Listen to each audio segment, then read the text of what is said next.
jemi një partner kryesor i NASA-s. Për vete unë jem shumë krenar dhe shumë i privilegjuar të jem pjesë në këtë projekt. Përveç Artemis Dishit, punojmë edhe në disa projekte tjerë me NASA-n. Një shqiptar nga Gosivari i Maqedonisë së Veriut ka dhënë kontribut në një nga misionet më të rëndësishme hapësinore të NASA-s. Albon Rexhepi ka qenë pjesë e përpjekjeve për të siguruar që rrugtimi i misionit Artemis 2 drejt hënës të jetë sa më i sigurt. Në një intervistë për Insiderin, ai ka komentuar gjithashtu edhe dyshimet që një pjesë e njerëzve ka ngritur rreth këtij misioni, duke theksuar rëndësinë e besimit në shkencë dhe teknologji. Në Artemis D punojmë prej vitit 2022, dhe më thënë atër pasi u kryer Artemis Neshi.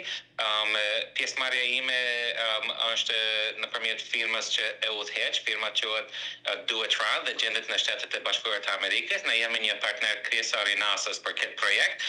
Ne ofrojmë produkte për matje dhe testim, dhe pikërisht produktet tonë përdoren gjatë fazës të zhvillimit të produkteve të NASA-s, do me thënë kapsula Orion, pikërisht aty janë përdor produktet tonë, lidhen me kapsulën e Orion nëpërmjet senzorave dhe bëjnë matje dhe teste të ndryshme, si për shembull teste kryesor si do të funksionojnë elektroniket e Orion pasi të lë hapësirën dhe atmosferën e tokës, a do të ketë ndikim rrugtimi nëse ka kjo drejtrime të rënda, dhe rrugtimin e bën, matjen e asaj, domethënë me GPS që të jetë e saktë, dhe më në fund edhe bën teste prej para rrugtimit e bën teste në kapsulës Orion kur përplaset tek oqeani, a do të ketë ndonjë problem apo ndonjë rrezik me përplasje në oqean,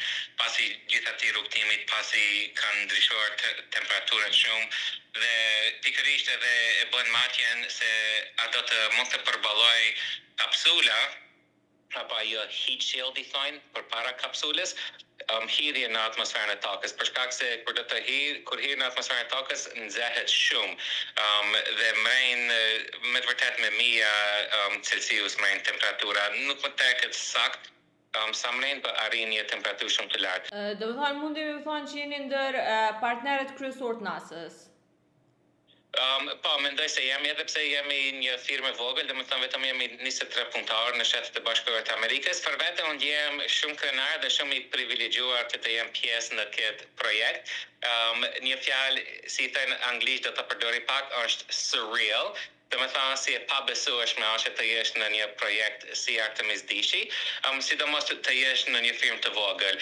Unë kur e mora si udhëheqje firmën, nuk mund të parashikosh se do të jem pjesë e një projektit kryesor si që Artemis Dishi. Është shumë një përvojë e madhe për mua dhe një përvojë veçantë, edhe shoh se gjithë rajoni shqiptar në përgjithësi janë të lumtur dhe kanë dhënë komente pozitiv, sidomos edhe të arfëmit, familjes, por edhe jashtë atij në gjithë rajon shqiptar janë të lumtur, edhe ajo e bën edhe më tepër veçantë se sa jem ndjer deri më tash në këtë vit të fundit në pjesëmarrjen e kësaj projektit. Dhe në Amerikë kipi aty si Boeing shone si mendojnë se kjo udhëtimi nuk është real dhe është Hollywood i thonë nëse konspiracion, por ata janë me një numër të vogël. Këtu në Amerikë shumicat e ndjekin dhe janë të lumtur me NASA-n, sidomos me rrugtimet jashtë tokës.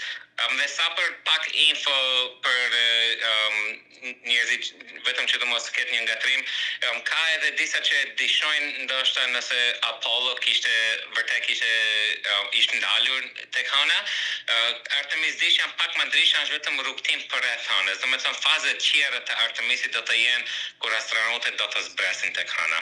Deri më tash me internetin, me zgjerimin e internetit, me përparimin e teknologjisë, ka shumë fakte që tregojnë për shkak se toka nuk është e rrafsh. Edhe në këtë rrugtimin e Artemisit kishin live video gjatë nisjes së rrugtimit dhe aty ishte pa ndërprerje dhe mund të shifshe ato kur ishin jashtë tokës, kur ishin jashtë atmosferës se si duket toka.